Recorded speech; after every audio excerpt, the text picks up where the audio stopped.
The following video will explain how the country managed, since its emergence in the international structure, to be known by the other states and participate in the international flow of trade, as it had to be reorganize its exports, trying to prove the following thesis.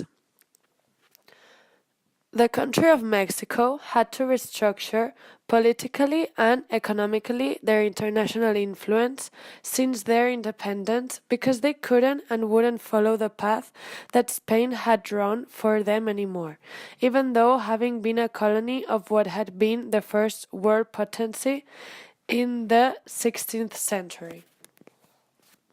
Since the fall of the Aztec Empire in 1519 and due to the invasion led by Hernan Corte, Mexico was established as a colony of the Spanish kingdom. The metropolis shifted their economical, cultural, and political path, forcing them to resemble the Spaniards. Since 1810, when the Grito de Dolores was released and the fighting for the independence began up until 1824, when the war was won by the natives.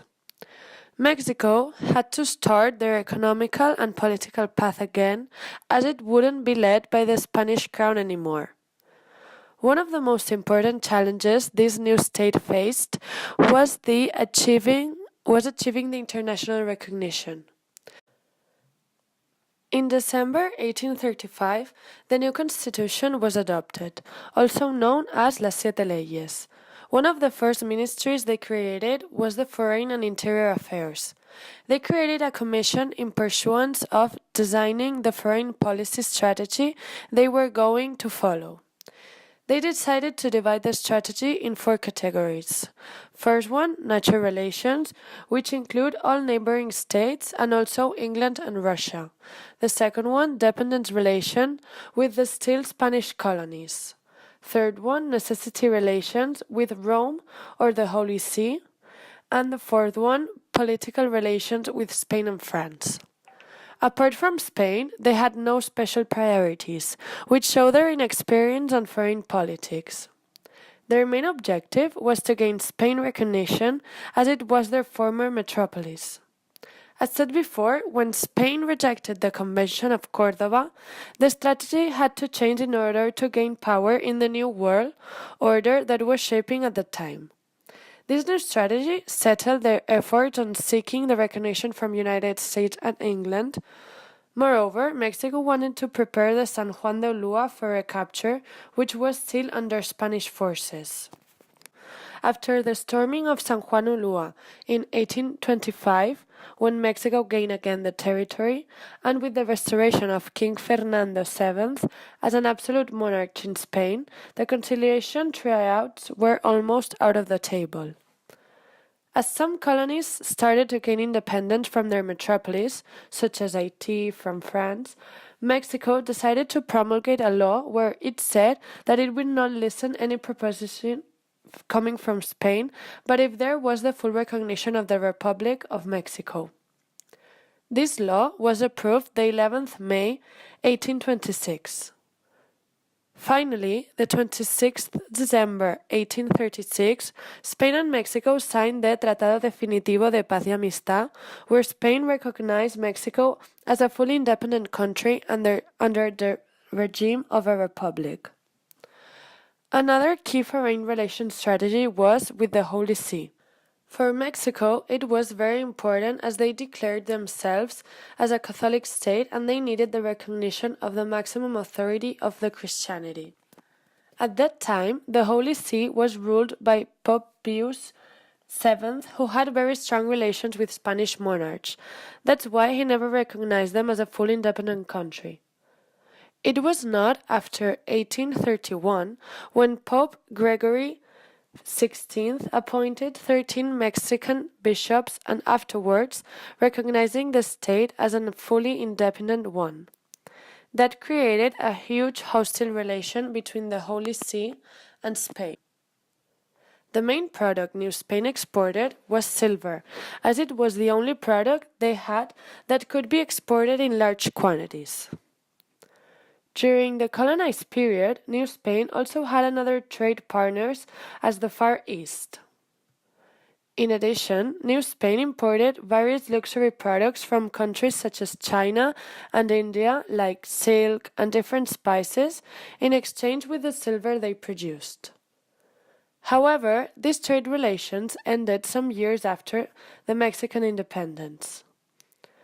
After Mexico became independent from Spain, its trade relations with Europe started to fail as Mexico had political struggles between the liberals and the conservatives in an era which is known as the Era of Chaos. Consequently, because of this turmoil era, there is not much evidence about trade relations with Mexico after 1820, due to that lack of records reported by the Mexican authorities. This trade crisis ended at the end of the century when Mexico began to renew trade relationships with European countries. Great Britain was one of the first countries to re-engage trade relationships with Mexico. Many other countries took more time to recognize Mexico as a separate country from the Spanish Empire and recognize it as a new country. France started to trade with Mexico in 1825 and Germany years later after it was formed in the 1870s.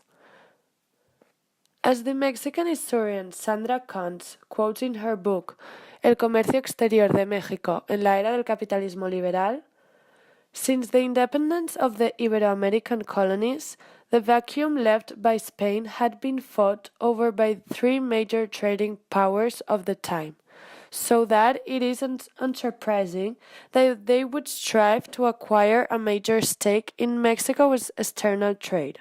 Due to the fact that Mexico in those days focused one more time its trade relationships with Europe, sea transport was essential to them. On the other hand, during the 19th century, Mexico didn't have a strong trade relationships with US, although being so close to each other, due to the lack of transport to arrive from one country to another. That obstacle between countries ended with the construction of the railway in 1880, which permitted to communicate the center of Mexico with the United States. This new innovation facilitated the new dominance of the United States as being Mexico's main foreign trading partner. Since then, United States has been the main market for Mexicans to export. It was in 1870 when Mexican exports began to be more diversified rather than just export mainly silver. Mexico began to export agricultural products, copper, lead, zinc, and gold. In conclusion, we have seen that Mexico reorganized its trade since its independence, directing it to new European countries like the United Kingdom, Germany, and France, and at the end establishing relations with what would turn to be their most important trade partner, the United States of America, thanks to the construction of the railway in 1880. Furthermore, the country managed different political strategies to get the international recognition and, most important, the Spanish recognition as a state. According to all this information, we can say that our thesis has been proved as the new country had to manage itself without the Spanish path to get the international position that they have nowadays.